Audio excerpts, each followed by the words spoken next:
Hello everyone and welcome back to minds mind tutorials. So हमने lysosomes complete कर लिया था। लाइसोसोम्स के बाद we started with GERL system and then we completed that system. उसके बाद now we are starting with peroxisomes. But one thing which you have to note here is कि peroxisomes के अलावा दो और बॉडीज होती हैं जिनको हम माइक्रो बॉडीज कहते हैं। उनका नाम होता है स्फेरोसोम्स एंड ग्लाइऑक्सीसोम्स। इन तीनों को मिलाकर ही कहा जाता है माइक्रो बॉडीज है। ये भी सेल ऑर्गेनल ही है बेसिकली, लेकिन इसको कहा क्या जाता है, ये तीनों को कहा जाता है micro bodies. So important thing which I am going to tell you is कि परऑक्सीसोम आपको पढ़ना तो है, लेकिन साथ में अगर आप स्फेरोसोम्स और ग्लाइऑक्सीसोम्स को भी यहाँ कंप्लीट कर लेते तो एक ज्यादा अच्छा कंसेप्ट वहां पर आपके लिए बिल्टअप हो जाएगा। इसलिए हम परऑक्सीसोम्स के साथ साथ इन दोनों को भी आज कंप्लीट करेंगे इस वीडियो में। और बुक के अंदर सिर्फ परऑक्सीसोम्स मेंशन्ड है, इसके बाद डायरेक्टली उन्होंने माइटोकॉन्ड्रिया को स्टार्ट किया है। तो स्टार्ट करते हैं आज की वीडियो को।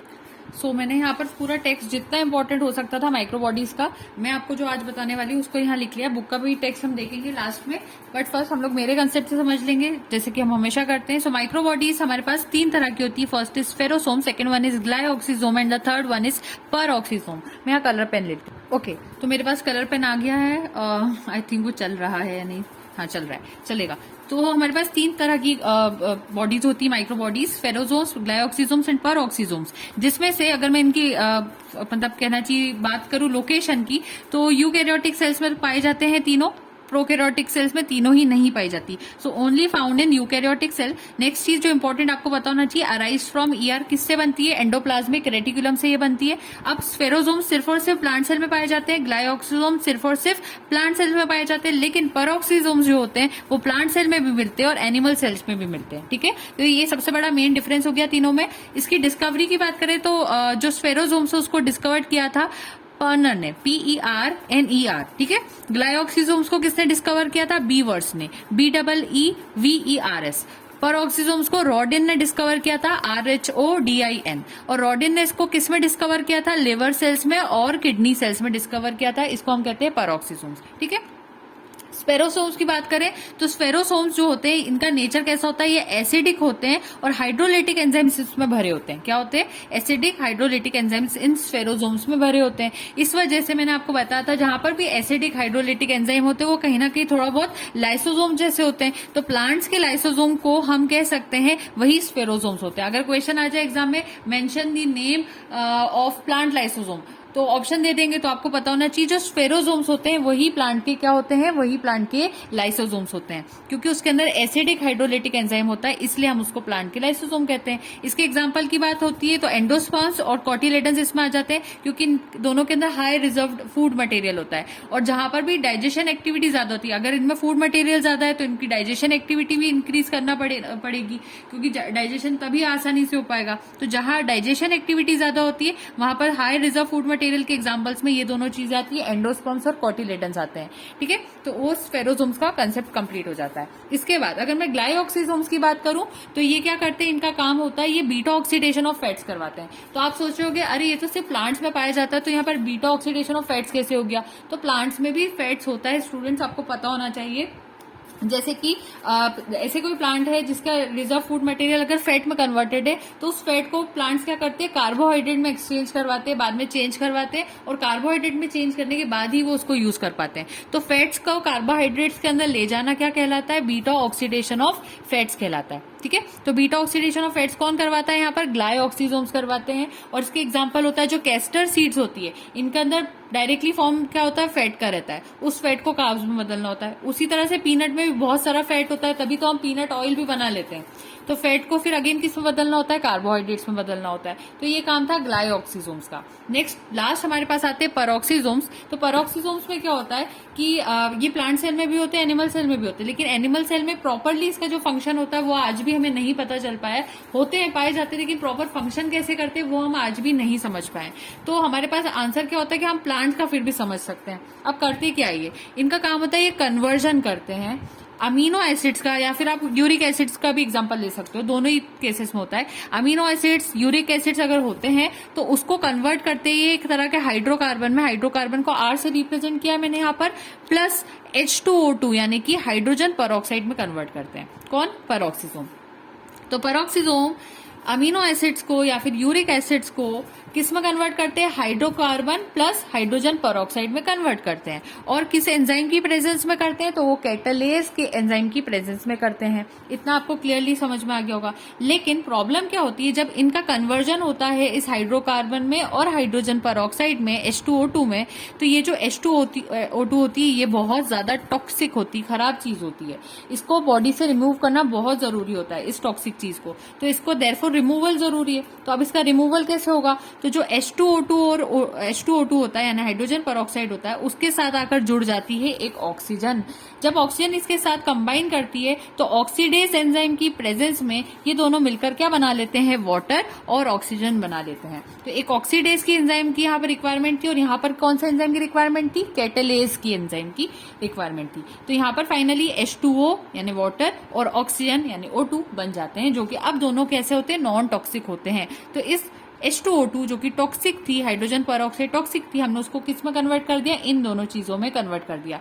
तो पेरोक्सीसोम का एक फंक्शन, ये जो पेरोक्सीसोम है, इस पेरोक्सीसोम का एक फंक्शन तो होता है formation and breakdown of H2O2, जो कि अभी आपने समझा, और दूसरी प्रोसेस होती है फोटो रेस्पिरेशन। फोटो रेस्पिरेशन में भी पेरोक्सीसोम्स का रोल प्ले होता है। तो ये फोटो रेस्पिरेशन एक तरह की हार्मफुल प्रोसेस होती है। जैसे हमारा फोटोसिंथेसिस होता है वो तो एक अच्छी चीज है, लेकिन फोटो रेस्पिरेशन वहां पर हार्मफुल प्रोसेस कहलाती है प्लांट्स के लिए। और 3 तरह के ऐसे ऑर्गेनल्स होते हैं जो कि फोटो रेस्पिरेशन करते हैं। अच्छा, अगर आपको नहीं पता है कि फोटो रेस्पिरेशन क्या होता है, आप बॉटनी स्टूडेंट है, आपको पता होना चाहिए सारी एक एक चीज प्लांट के बारे में। तो अगर आपको नहीं पता फोटो रेस्पिरेशन क्या होता है, आप कमेंट सेक्शन में बस मुझे एक मैसेज वहां पर लिख देंगे कि हमें फोटो रेस्पिरेशन का एक वीडियो चाहिए, तो हम लोग उसको बाद में अपलोड करेंगे। ठीक है, तो अभी मैं मेन नॉलेज बता रही हूँ कि फोटो रेस्पिरेशन एक हार्मफुल प्रोसेस होती है, और ये फोटोसिंथेसिस के अपोजिट एक्ट करने की कोशिश करती है। और ये करवाता कौन है? ये पेरोक्सीसोम करवाते हैं। पेरोक्सीसोम यहाँ पर कुछ बुरा काम कर रहे हैं, जो कि फोटो रेस्पिरेशन करवाना होता है। और 3 तरह के ऐसे सेल ऑर्गेनल होते हैं जो कि यहाँ पर फोटो रेस्पिरेशन करवा सकते हैं। एक तो होते हैं माइटोकॉन्ड्रिया, एक होते हैं क्लोरोप्लास्ट, और एक होते हैं पेरोक्सीसोम, जो कि अभी हम पढ़ रहे हैं, पेरोक्सीसोम्स। ये तीनों ये गलत चीज करते हैं। गलत चीज क्या करते हैं? ये फोटो रेस्पिरेशन करवा देते हैं, जो कि एक प्लांट की हार्मफुल प्रोसेस में काउंट होती है। सो आई थिंक अब क्लियरली सारी चीज समझ में आ गई होगी कि spherosomes, glyoxysomes and peroxisomes together combine and form microbodies. Combine तो नहीं होती, टुगेदर आर नोन एज, कह सकते हैं, कंबाइन नहीं करती, they together are known as microbodies. अब बुक की बात करते हैं तो बुक में से पेरोक्सीसोम्स मेंशन था। अब हम लोग स्टार्ट करते हैं। यहाँ पर मैंने आपको रॉडिन का नाम बताया था पेरोक्सीसोम्स का, तो मैंने कहा था कि रॉडिन ने उसको डिस्कवर किया था। लेकिन अगर आप बुक की बात कर रहे हैं, एक सेकंड मेरे पास पेंसिल, 1 मिनट स्टूडेंट, पेंसिल थोड़ी सी यहाँ पर मेरे की रखी हुई, कहाँ चल गई? Okay, right. तो हम स्टार्ट करते हैं नाउ। सो पेरोक्सीसोम्स की बात कर रही थी मैंने बताया पेरोक्सीसोम्स को रॉडिन ने डिस्कवर किया था, लेकिन डी डुवे नाम की, या डी डोव भी कह सकते हो, 1965 में इन्होंने आइसोलेट किए थे some particles in addition to lysosomes. They were enriched in some oxidative enzymes. इनमें कुछ ऑक्सीडेटिव एंजाइम्स पाए जाते हैं। वो कौन से होते हैं? पेरोक्सीडेज एंड कैटालेज होते हैं। जिसे अभी मैंने बताया था ऑक्सीडेज, यानी पेरोक्सीडेज का काम क्या होता है? H2O2 प्लस O2 अगर बन रहा है, ठीक है, ये रिएक्शन ही देखते थे ना डायरेक्ट, यहाँ ये ऑक्सीडेज को पेरोक्सीडेज पूरा नाम होता है। ठीक है, तो हाइड्रोजन पेरोक्साइड के साथ अगर ऑक्सीजन कंबाइन हो जाती है पेरोक्सीडेज की प्रेजेंस में, तो वो अच्छी चीज बनवाते हैं, जो कि वाटर ऑक्सीजन होती है। तो जो टॉक्सिक हाइड्रोजन पेरोक्साइड था उसको कन्वर्ट करवा देते हैं नॉन टॉक्सिक सामान में। समझ में आया होगा। और कैटालेज का क्या काम होता है? तो कैटालेज का काम क्या होता है कि अमीनो एसिड और यूरिक एसिड जो होते हैं, जब उनको हाइड्रोकार्बन प्लस हाइड्रोजन पेरोक्साइड में चेंज करना होता है, कन्वर्ट करना होता है, वहां पर कैटालेज का रोल प्ले आता है। तो ये रिएक्शन सब आपको आसानी से समझ में आ गई होगी। तो यही एंजाइम्स इसमें पेरोक्सीसोम्स में पाए जाते हैं। दूसरी बात, peroxisome was applied because these organelles are specially involve in decomposition of hydrogen peroxide. इसका पेरोक्सीसोम नाम बना ही इसलिए क्योंकि हाइड्रोजन पेरोक्साइड को क्या करता है, वहां पर ब्रेक डाउन करवाता है। ठीक है, next, peroxisomes are found in many animal and plant cells. बहुत सारे दोनों में पाए जाते हैं। सिर्फ प्लांट सेल में पाए जाने वाले कौन से होते हैं? स्फेरोसोम्स होते हैं और ग्लाइऑक्सीसोम्स होते हैं। और दोनों में पाए जाने वाले पेरोक्सीसोम्स होते हैं। So they are present in all photosynthetic cells of higher plants, in etiolated leaf tissue, coleoptile, coleoptile को कहते हैं कुछ लोग, लेकिन कोलियोप्टाइल ज्यादा प्रॉपर होता है, hypocotyl, tobacco stem and callus, in ripening pear fruits and also in euglenophyta, protozoa, brown algae, fungi, liverworts, mosses and ferns. ये इसके एग्जाम्पल हो गए। थोड़ा सा जूम कर लेते हैं और शायद क्लियर भी नहीं होगा आई थिंक। ठीक है, स्ट्रक्चर ऑफ पेरोक्सिसोम की बात करते हैं। सर्कुलर होते हैं in cross section, having diameter of 0.2 and 1.5 micrometer. They have a single limiting membrane of lipid and protein molecules which encloses their granular matrix. Peroxisome contain oxidative enzymes that catalyze reactions which produce hydrogen peroxide. It can break fats into small molecules that can be used for fuel. ये fat को भी small molecules में बदल सकते हैं जिससे कि हमारे पास फ्यूल बन जाता है। Also they are used in liver to detoxify compound such as alcohols. अब देखो अभी मैं कह रही थी ना एनिमल्स में पूरी तरह से फंक्शन नहीं पता, लेकिन थोड़ा बहुत तो फंक्शन पता होता है। तो लिवर के अंदर अगर आपको डिटॉक्सिफाई करवाने कंपाउंड जैसे कि अल्कोहल, जो लोग अल्कोहल बहुत पीते हैं तो उनका लिवर कैसा हो जाता है, लिवर खराब होने लगता है उन लोगों का, और वो टॉक्सिकेटेड हो जाता है। पूरा डिटॉक्स करवाना अब उसका जरूरी होता है। तो अगर उसको डिटॉक्स कोई करवा सकता है वो पेरोक्सिसोम्स होते हैं। That may be harmful to the body, क्योंकि वो हार्मफुल चीजों को हटाना जरूरी है। The peroxides produced in the peroxisomes would be hazardous to the cell if present in cytoplasm since these molecules are highly reactive. और मैंने आपको अभी बताया कि अगर हाइड्रोजन पेरोक्साइड बॉडी में ज्यादा बन जाता है तो वो हार्मफुल होती है। तो उसको कन्वर्ट कैसे करते हैं, वाटर और ऑक्सीजन में किसकी प्रेजेंस से करा जाता है, पेरोक्सीडेज की प्रेजेंस से किया जाता है। तो ये भी आपने सीख लिया था अभी मेरे नोट्स से। अब आते हैं फंक्शंस ऑफ पेरोक्सिसोम। तो फंक्शंस क्या होते हैं, पेरोक्सिसोम प्रोटेक्ट करते हैं सेल्यूलर ऑर्गेनल्स को from toxic effect of hydrogen peroxide. Hydrogen peroxide गलत चीजें बना रहती है, नुकसानदायक होती है, तो उसको इफेक्ट को खत्म करने के लिए पेरोक्सिसोम्स आते हैं। दूसरी चीज आती है कि participate in photo respiration in C3 plants. ये पेरोक्सिसोम एक गड़बड़ भी करते हैं। क्या गड़बड़ करते हैं, C3 प्लांट्स में फोटो रेस्पिरेशन करवा देते हैं। And are associated with lipid metabolism in animal cells. साथ ही साथ एनिमल सेल्स में क्या करवाते हैं, लिपिड का मेटाबॉलिज्म करवाते हैं। तो एनिमल सेल में तो एक अच्छी चीज कर रहे हैं, लेकिन प्लांट सेल में फोटो रेस्पिरेशन कर देते हैं। फोटो रेस्पिरेशन हार्मफुल होता है, लेकिन हाँ एनिमल सेल्स में लिपिड मेटाबॉलिज्म एक अच्छी चीज होती है। Luciferase enzyme that generates light in fireflies is present in peroxisomes. यहाँ तक कि पेरोक्सिसोम्स के अंदर एक एंजाइम होता है लूसीफरेज एंजाइम, जो कि बायोलुमिनेसेंस में हेल्प करता है। जिन स्टूडेंट्स ने मेरा बायोलुमिनेसेंस का वीडियो चैनल पर मैंने अपलोड कर रखा है, अगर वो देखा होगा तो उन्हें पता होगा कि लूसीफरेज एंजाइम क्या होता है।